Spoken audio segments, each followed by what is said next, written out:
Good day everyone. I am Zirifando from Nirmala Matriculation High Secondary School, 10th standard. I am delighted to be a part of today's event, a speech competition on the life of our founder. As we begin, let's draw inspiration from Matthew chapter 5 verses 16. Let your light shine before others, that they may see your good deeds and glorify your Father in heaven. Our school Nirmala has celebrated its 50th year of Golden Jubilee, marking 5 decades of excellence in education. This milestone is a testament to the exemplary administration, guidance and management of our FIHM sisters who have continued and maintained to uphold the standard of our institution. Today, we have gathered here to celebrate the life and legacy of our founder through this speech competition. His remarkable life is marked through his tireless effort to uplift the marginalized, especially in women's education. Now, let us proceed with our speeches. First, I invite Yarni from 5th standard to share with us about our founder's early life and education. Savinien early life and education. Savinien was born on August 18, 1806 in the city of France. He was the second child of Father Dupuis and Victoria Remy. As an infant, he was baptized on August 19, 1806, following traditional Catholic customs. He completed his high school education at Sebastian High School in France, demonstrating a strong inclination towards service and sacrifice from an early age. Dupuis pursued his higher education under the Sebastianian Fathers in France. His deep love for humanity led him to join in a seminary at France, where he was ordained as a priest on April 25, 1829. In 1830, Dupuis was appointed as a procurator of the seminary at Sens. He also served as the secretary to the Archbishop of Sens, and he also took the role of chaplain at a convent. Driven by a fervent missionary zeal, he joined in the Foreign Missionary Society of Paris on May 25, 1831. He embarked on his journey to India on July 1831. Thank you. Next, I call Monisha from 6th standard to share with us about our founder's missionary work in India. Our founder missionary work in India. On July 4, 1831, he embarked on a missionary journey to India, arriving on April 9, 1832 to begin his ministry. His journey from France to India was long and arduous. It took 7 months to reach India. Dupuis focused on education as a means of spreading Christianity. He dedicated himself to the empowerment of women through proper education. So he established many schools and orphanages. He learned the local languages to communicate effectively and to preach Christian teaching.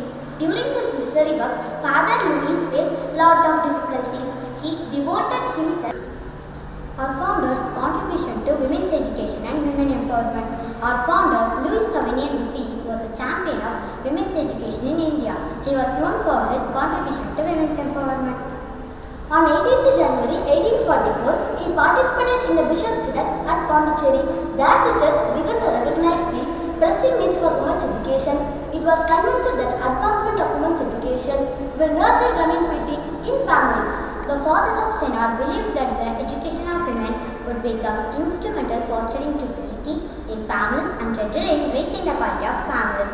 The fathers proposed the idea that an Indian sisters congregation should be started and the sisters should be entrusted with the responsibility of teaching of women together with religious and moral education. The Synod members contemplated the possibility of establishing a congregation of Indian sisters to whose care the education of women, imparting moral and religious instructions along with the secular education, could be entrusted. It was at this juncture that Reverend Father Savinien was impelled by his earnest devotion to the accomplishment of the divine. He was the founder of our Franciscan Sisters of Immaculate Heart of Mary Congregation, 16th October 1844. He framed the rules and regulations with simple and solid spirituality taken from the Franciscan source. He was a man who worked without expecting any rewards. As a good leader and a best spiritual guide, he led the sisters to understanding their inner feelings and accepting them as it is. He guided the sisters to growing strong and healthy relationships and to preach the good news to the world. His words inspired them and made them to sanctify themselves and to walk in the right path. His perception was different to find the good capabilities of human beings. Thank you. Following that, Lakshya Sri and Akshaya from 8th standard will highlight the literary and linguistic contribution of our founder. Literary and linguistic contribution of our founder, Father Dupuis' contribution to Tamil literature. In order to propagate the catechism of the Catholic Church against fictitious preaching, Father Louis involved himself in writing. With him boundless wisdom and the gifted writing skills made Father Louis an excellent writer. Though he was from the French origin, he became proficient in Tamil, Kannada and Telugu during his mission in India. He authored the Tamil to French and French to Tamil dictionaries, published many articles in various magazines. He wrote, translated and compiled a number of books on Catholic beliefs, especially Chinna Curriculum, which is still now used by all children for the preparation of First Holy Communion. Well aware of Father Dupuis' chief evangelization and thanks to his writing and publications. Our founder wrote and published Tamil reading books pertaining to religion and also some grammar books. His letter to the superiors in France and went to found the archives of the mission at Dangerously, Paris. Under Father Dupuis' supervision, father of Joseph Konstantinovsky and Veeramamunipar, the Christian epic Chidambaram was printed in 3 volumes from 1851 to 1853. In Bangalore, 1839, Father Dupuis retorted and wrote Vedapura refutation to Hasia's Protestantism, enabling Catholics to strengthen their faith. Father Dupuis himself took care of the new congregation with much thinking and meditation.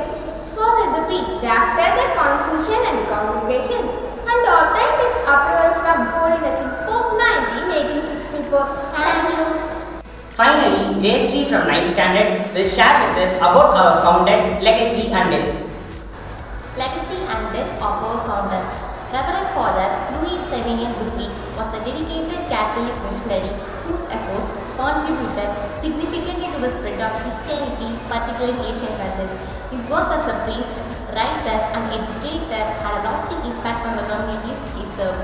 This speech explores his contributions, the influence of his work and the circumstances surrounding his death. Dupuis was deeply involved in missionary activities where Catholicism was still growing. His efforts focused on education, religious teaching and established Christian communities. Dupuis' contribution to missionary works were recognized by the Catholic Church and his writing remained valuable to future missionaries and scholars. His impact can be compared to other missionaries of the time who shaped the global reach of Christianity. It is believed that our father was passed away in the 4th of June 1874. His death marked the end of a life dedicated to missionary service, but his legacy endures through the institutions he influenced. Many Catholic scholars and historians recognize his death as a part of the broader missionary movement of his era. Reverend Father Savinien remains an important figure in missionary history due to his spreading of Catholic teaching.